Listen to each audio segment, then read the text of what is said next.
जय श्री राम दोस्तों, आपका स्वागत है एक और नई वीडियो के साथ हमारे YouTube चैनल आशाओं के राम में। वीडियो को शुरू करने से पहले आप हमारे चैनल को लाइक एंड सब्सक्राइब जरूर कर दें। तो चलिए राम जी की कृपा के साथ हम शुरू करते हैं अपनी नई वीडियो। जय जय श्री सीताराम, जय माँ यमुना। आप हैं यमुनोत्री धाम में, जानकी चट्टी। फिलहाल आप हैं मार्कंडेय ऋषि संत सेवा आश्रम में। पूज्य सदगुरुदेव भगवान यहाँ के महंत हैं और 60 साल से यहाँ तपस्या कर रहे हैं। मार्कंडेय ऋषि संत सेवा आश्रम इसलिए क्योंकि यहाँ मार्कंडेय ऋषि जी की तपस्या के पसीने का जल बहता है। शिव पुराण अनुसार एक कथा है कि माता पार्वती ने मार्कंडेय ऋषि जी को, जो अष्ट चिरंजीवियों में से एक हैं, उनको वरदान दिया कि जब तक ये पृथ्वी रहेगी तब तक आप कालिंदी पर्वत पर निवास करके तपस्या करेंगे। उसी तपस्या के पसीने का जल कहा जाता है और कई औषधियों का भी काम करता है। जैसे किसी के चर्म रोग या चमड़ी का कुछ दिक्कत है तो काफ़ी हद तक सहारा दे देता है उसको। दूसरा, आप हैं यमुना जी के तट पे। फिलहाल तो आप यमुना जी की गोद में ही बैठे हैं। यमुना मैया सूर्य पुत्री हैं। सूर्य भगवान और माता संध्या इनकी पुत्री। इनके भाई हैं यमराज। इनके एक और भाई हैं शनि। ये उनका मैका कहलाया जाता है। यहाँ आगे जाएंगे सप्तऋषि कुंड है। यहाँ से लगभग 20 किलोमीटर आगे 7 कुंड हैं। वो माता का उद्गम स्थल है। जो 5 किलोमीटर पे है जो धाम है वो माता का प्रगट स्थल है। वहाँ माता प्रकट हुई थी एक ग्लेशियर के नीचे से। और उद्गम आपका सप्तऋषि कुंड है। ये जाके बहती है आपकी प्रयागराज में, जाके गंगा जी को मिल जाती है वृंदावन होते हुए। वृंदावन धाम है वहाँ मैया का अलग महिमा है। साथ में वहाँ इनको कृष्ण प्रिया भी कहा जाता है क्योंकि ये कृष्ण की पटरानियों में से एक है। और निर्मल जल बहता रहता है। हम तो यही कहेंगे कि माता को संभालिए, उसमें गंदगी ना मचाएं। जिस हालत पर कर दिया है नीचे वृंदावन में, हमें ही सबको साथ रख के और ये देखना है कि उसमें प्रदूषण ज़्यादा ना फैले। बहुत दिक्कत हो जाती है। महाराज जी की दिनचर्या बड़ी अनोखी है। मतलब ज़्यादातर संतों की ऐसी भी दिनचर्या होती है, लेकिन मुझे ना इनकी दिनचर्या एकदम ही अनोखी दिखती है। महाराज जी स्वयं 1:30 बजे 2 बजे उठ जाते हैं। 1:30 2 बजे उठ के ठाकुर जी की सेवा 2 घंटा तो कम से कम पूरे ठाकुर जी की सेवा में लगती है। स्वयं करते हैं। और इस उम्र में भी 4 बजे तक आपका महाराज जी का आरती पूजन ठाकुर जी की सेवा हो जाती है। फिर महाराज जी अपनी कुटिया में जाते हैं। फिर कुटिया में वो भजन करते हैं, अपनी माला जाप, जो रोज़ का जो नित्य नियम जाप है वो करते हैं। और साथ ही साथ इस उम्र में भी व्यायाम करते हैं। दंड बैठक, सूर्य नमस्कार, प्राणायाम। स्वयं 82-84 आसन सिद्ध हैं। और इस समय अब देखिए उम्र की अवस्था है, लेकिन अपने समय में 84 आसन सिद्ध है। तो फिर जैसे माला हो गई तो यहाँ आएंगे, ठाकुर जी के सामने बैठेंगे। इनका नित्य का मानस का पाठ है, सुंदरकांड का पाठ है, हनुमान, और रोज का ही है। ऐसा नहीं है कि एक दिन का नहीं, रोज का नियम है। मानस रोज ही पढ़ेंगे। मानस पूरी कंठस्थ याद हो गई है, याद है। और दिन में फिर ठाकुर संतों की सेवा यहाँ और सत्संग, कुछ ज्ञान देना, आशीर्वाद देना। संध्या का फिर महाराज जी का नियम है माला करना। आरती के पहले महाराज जी माला के लिए बैठ जाता है। तो मतलब दोनों संध्या करते हैं महाराज जी, प्रातः संध्या और सांझ संध्या। भजनानंदी हैं। इनको हमने भजन के लिए, इनको मोबाइल चलाना नहीं आता, दूर रहते हैं वो सब चीज़ों से। हाँ, रामायण देखना उनको बहुत अच्छा लगता है।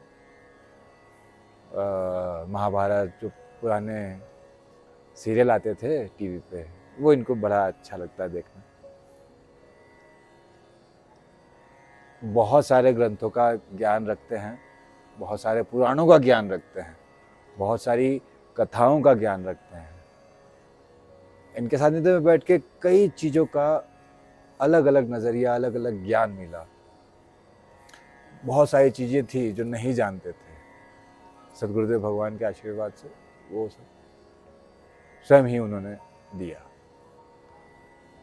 इनके सानिध्य में बैठिए, इनकी सेवा कीजिए। देखिए, कोई भी संतों की सेवा कीजिए, जब सतगुरुदेव संतों की सेवा करते हैं तो आपको ज्ञान और पुण्य दोनों मिलता है, दोनों आप अर्जित करते हैं, दोनों आप, और दोनों ही आपके लिए लाभकारी है। चाहे इस भौतिक जीवन के लिए बोलिए, चाहे वो आगे आध्यात्मिक जीवन के लिए बोलिए। आप सेवा कीजिए, भजन कीजिए, इनसे जो ज्ञान प्राप्त होता है उसको अपने जीवन में लाइए, उतारिए, तो सफलता हमेशा मिलेगी, इसमें कोई दो राय नहीं है। हाँ, एक मानस में सबसे पहली चौपाई ही यही आई है कि गुरु पद पदम परंपरागा, सुरुचि सुबास सरस अनुरागा। यानी गुरु की व्याख्या तो सबसे पहले तुलसीदास जी ने की है।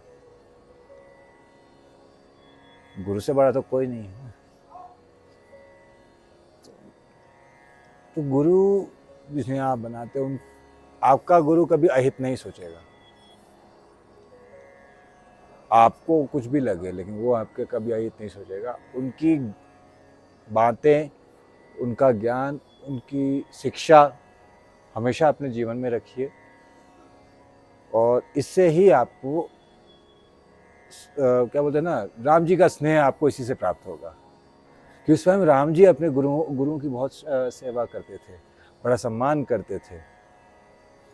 तो अगर वो स्वयं, अगर हमारे राम जी जिनको हम पूजते हैं वो वैसा करे, तो क्या उन्हीं के पथ पे हमें नहीं चलना चाहिए? वही बात,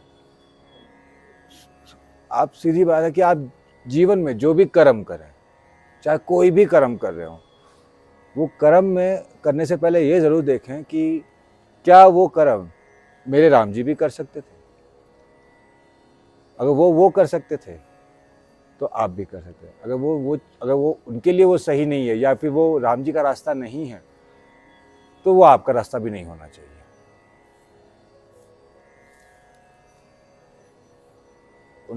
अब जो अगर हम जिन्हें मर्यादा पुरुषोत्तम राम जी कहते हैं, जब हमारे इष्ट देव जिस रास्ते पे चलते हैं, जिनको हम मानते हैं, जिनको हम पूजते हैं, हमारे गुरुदेव जिस रास्ते पे जिनको हम मानते हैं, जिनको पूजते हैं, उनके बताए रास्ते पे हम अगर चलते रहते हैं तो ही जीवन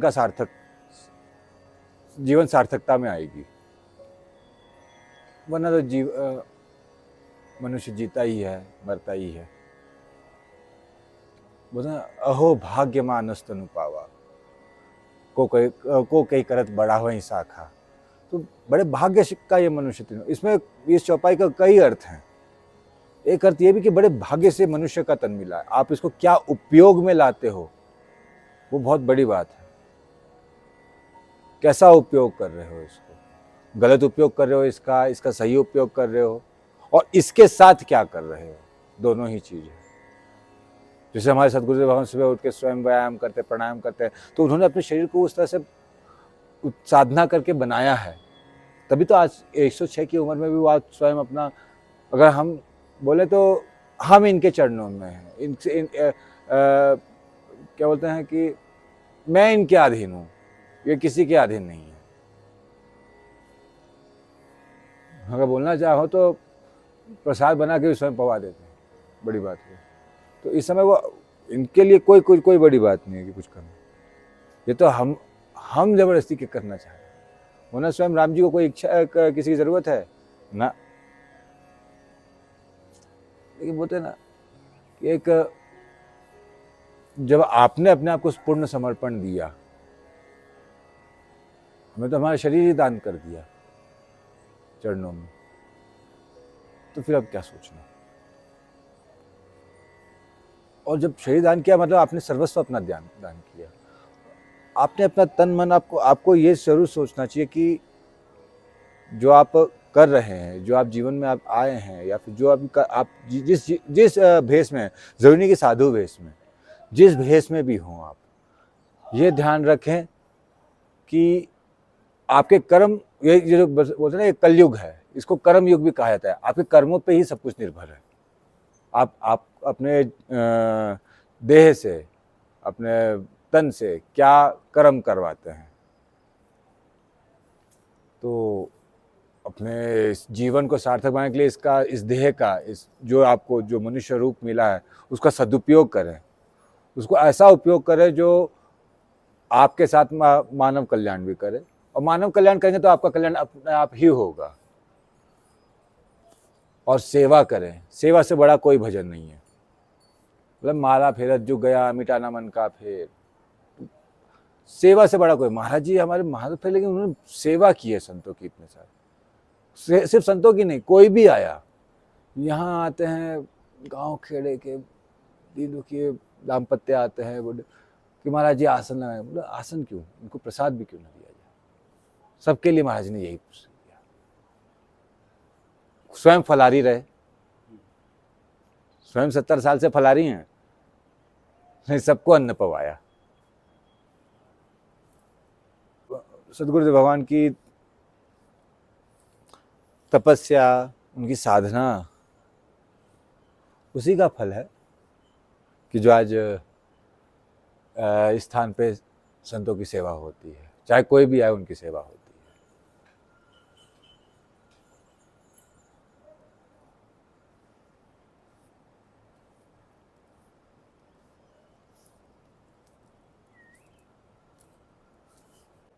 मार्कंडेय ऋषि संत सेवा आश्रम इसका नाम है। यहाँ स्थान का नाम है मार्कंडेय ऋषि संत सेवा आश्रम, जानकी चट्टी, यमुनोत्री धाम।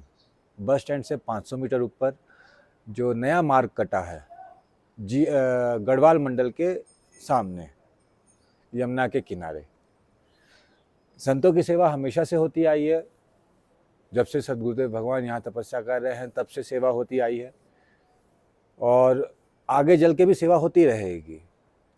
इस सेवा को थोड़ा सा और आगे बढ़ाने की इच्छा है, और जिस किसी महानुभाव की इच्छा हो मन में सेवा करने की, संतों की, भक्तों की, दीन दुखियों की, वो अपना योगदान दे सकते हैं।